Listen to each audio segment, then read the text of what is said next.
Ini nyaya yangu idiki zvayo, ndine single mom yandiri kufambidzana nayo, zvese zviri bhoo.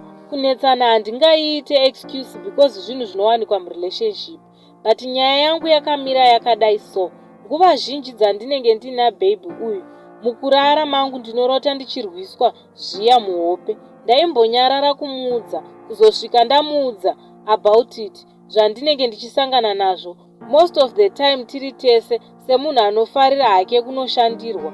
Dzimwe nguva inotoita like vision, tirere mumba, dhoo richivhurika, muchipinda munhu mutema wausingakwanise kuidentify. Zvoita kunge munhu iyeye ava kundibata matools angu, zviya zvokuda kundidzimba, but always ndiri kukunda.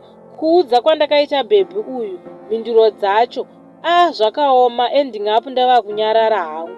Pese patinova tiri tese, ndikarara ndisina kunamata, ndinoita sendichafira kuhope. Please my cousins, chingava chii kana kuti ndiri kudanana nemunhu ane zvinhu zvake wake.